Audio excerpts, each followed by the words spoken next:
to early 2017 when we were coordinating with the Los Angeles Police Department, our office, in investigating these allegations of rape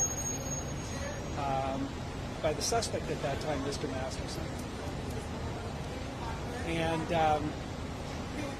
in June of 2020, we finally filed charges on this case.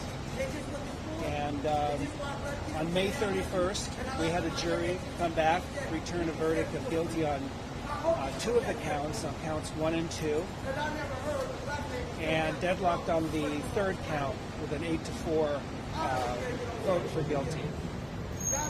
I've gotten to know the victims in this case quite well over the years, and I can tell you they're strong. We're committed to making sure that justice gets served, and today they got it. The judge imposed a sentence, an aggregate sentence of 30 years to life, which we believe is the appropriate sentence in this case. And based on certain case law that the judge cited, as well as the manner in which these offenses were committed, she found justification for the fact that these sentences needed to be run consecutively for a total of 30 life. And that was the right decision. I have to say that I'm extremely proud of the named victims in this case for coming forward, for enduring the long time that it took to get to justice today.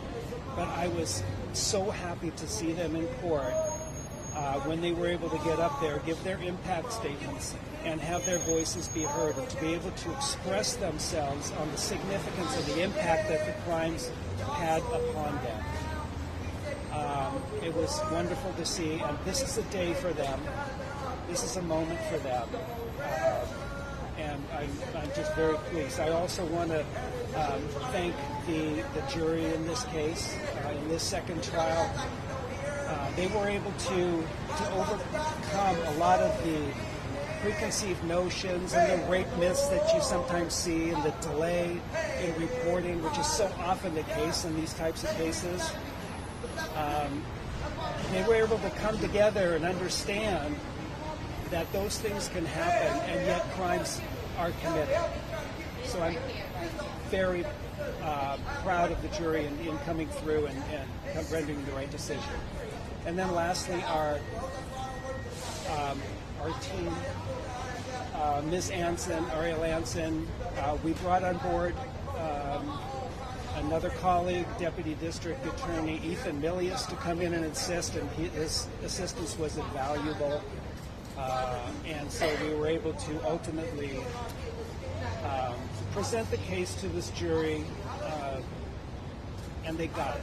They were able to see through the evidence and come to the right decision in finding this defendant, Mr. Masterson, accountable.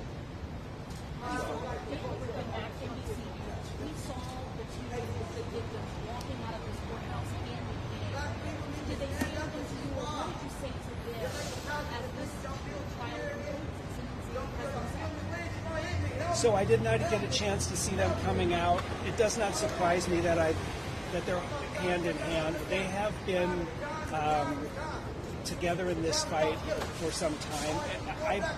Over the years, I've talked to each one of them many, many, many times. And like I say, I've gotten to know them pretty well and their families. I'm just happy that they were able to be here today and to express themselves. I know it's something that they never thought maybe that they would have, given the time, and these cases are hard to oftentimes prove. So I'm happy that they got their justice.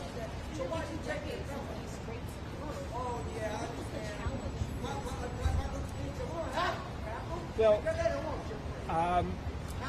everything that kind of goes along with that, it's a lot of the, again, a lot of these preconceived notions where people say, well, it's like 20 years old, does it really still matter anymore?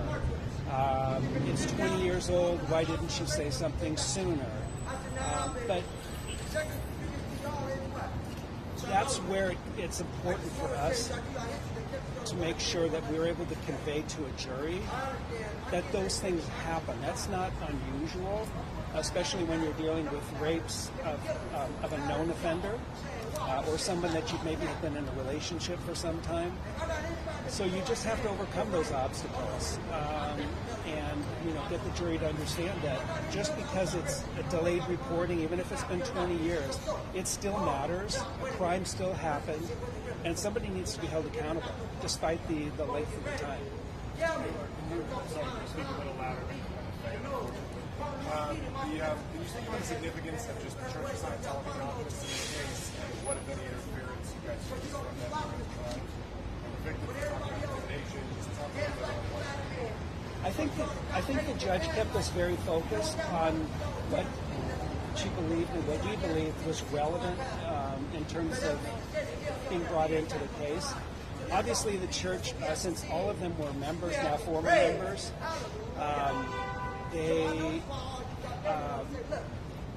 they kind of still lived under those rules and guidelines that the church imposed, and I think that contributed in large part to a lot of their actions in terms of delayed reporting, not wanting to get in trouble, concerns over, being declared a suppressive person. So it was good, again, for the jury to be able to hear some of that in order to get an understanding of why these victims, or some of these victims, behaved and responded in certain ways. You guys made a decision on trying to count them.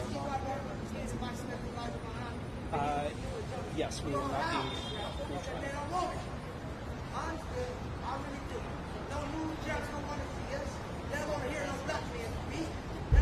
You may have, I got.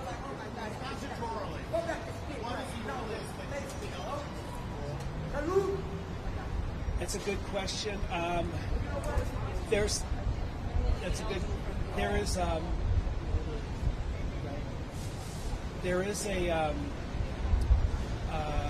a statute that deals with elder parole. So there is a period of time prior to the 30 years that Mr. Masterson may be eligible for parole.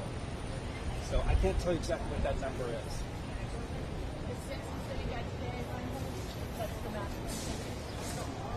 Yes. Now, you talked in there about what you've learned in your 11 years as a sex crimes prosecutor and just your empathy for the victims. But it seems like the presence of the Church of Scientology is something unique in this case. Would you agree with that? Oh, absolutely. Yeah, I mean, absolutely.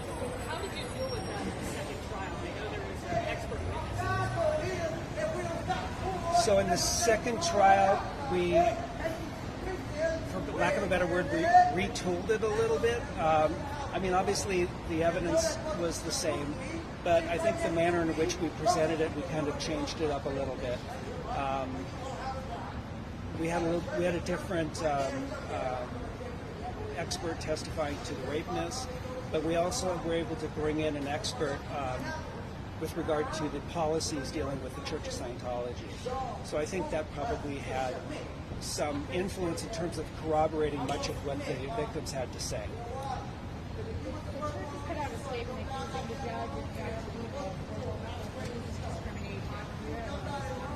See that last right? I said the Church of Scientology is accusing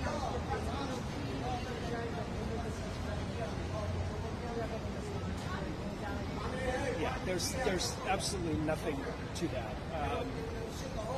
Everything that we have done has always been with an eye toward what is materially relevant in the case to help explain why certain victims were behaving in a certain way, certain conduct.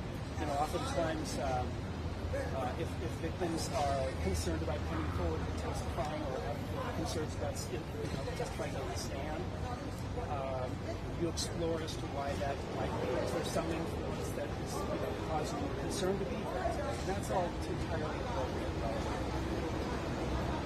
Please in front of the microphone, sir. During the trial, I also wanted to ask about Scientology and ask specifically about the grand jury to which Marty Singer testified that some of his clients who were Scientologists had their legal fees paid by the church. Now that the sentencing is complete, can we expect anything additional to come of that? Potential obstruction of justice charge brought against the church? So the best way that I can answer that is that I can't answer that. Gotcha. I can't confirm or deny anything about that. If there's any pending investigation that may be going forward, it's not something I can comment on right now. I understand. Thank you. Now, this morning, the victims' lawyers did ask if they could get more information about what the discovery was that was linked to Scientology. And it seems like that's still unresolved. Can you talk about what the request was? Yeah, my understanding is the request was that they wanted whatever we had been provided to us coming from the Church of Scientology, I should say more accurately, coming from Vicky Podboreski. And those documents, I believe they wanted to examine, either have a copy of or examine all of those documents that we had received.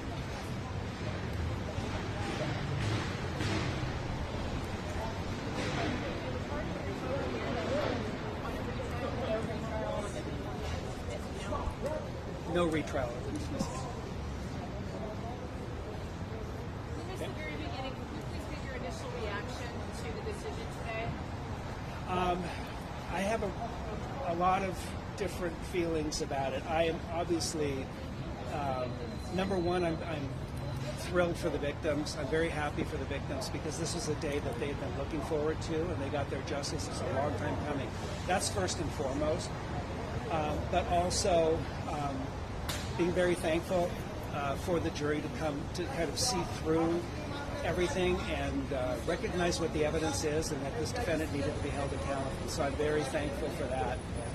And I've been involved in the investigation on this case for almost 7 years since its inception. So I do have some relief that that we finally have wrapped it up. Were you surprised by the judge's comments in there? Some judges don't say anything, others have a lot to say. You don't have a lot to say. Actually, I'm not. I can't really say why, other than knowing this judge. I've had other trials before her. So yeah, no, I'm not surprised. How would you evaluate this sentence? I mean, based on your experience, is this a typical sentence for these crimes? Is it harsh? No, I would say once. I mean, without getting into the weeds of it, but once you get into the special allegations where you're talking about multiple victims, and when you're talking about sex crimes, and when you're talking about forcible sex crimes, this is not unusual at all. These are high sentences. They're typically indeterminate and very frequently run consecutive to one another if you have multiple counts. And there's a reason for that. The legislature has determined that these crimes warrant stiff sentences. Do you think the Harvey Weinstein case had any bearing on this case? Perhaps, I know that's a question for the jurors, but I don't. Are you concerned and or prepared for potential appeal? No, I mean, I fully expect that they're going to present issues for appeal, but I'm not concerned about it at this point. I kind of want to rephrase this question. I'm not suggesting the honesty is this case, but one of the things that that's getting right now is lack of DNA, lack of physical evidence. I feel like 10, 15 years ago, I'm just curious from your experience, that used to be a larger hurdle than it is. Now you're seeing more cases convicted on corroboration, acquiring archives. What do you think is talking about a little bit? Yeah, I mean, absolutely. Over the years, I have seen a shift. What we now call, let's say, for instance, counterintuitive victim behaviors, the lack of DNA, bruises, not enough bruises. There's, the early reporting. All of those things years ago, I think, had a much greater impact in terms of getting the jury to understand. I think we've come around a bit now, which is why this is so important here, because this is one of those cases 20 years old, right? And you're going to have people who go, well, this is 20 years ago. But keep in mind, there is evidence out there for a prosecutor who wants to go search. This doesn't just have to be a he said, she said. There's always some corroboration out there if you look hard. And in this instance, we had victims who had reported earlier to friends, fresh complaint witnesses, and the jury. Again, this is why I'm so happy with these juries, that they understood that despite all of that, from the evidence that they've heard, this defendant was guilty of these charges, and they were able to come together and make that decision collectively, despite all of the noise and everything else that might have come out on defense. So one jury at a time, one courtroom at a time, as these things happen, it just gets better for victims of sexual assault down the line. Do you attribute that trend of jurors becoming more different in how they react? It's still there, but I think it's so important that the case gets presented in a way where you are really getting the jury to understand, look, these things are normal. This is not something that, just because a victim behaved a certain way, or just because a victim, went back into the relationship with someone, that doesn't automatically preclude the fact that there was a sexual assault. So it's just getting that information conveyed and hoping that the jury gets it. And this jury did.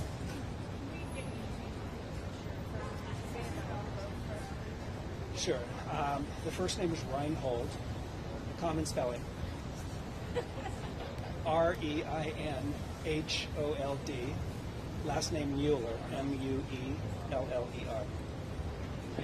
Deputy. Thank you. Thank you.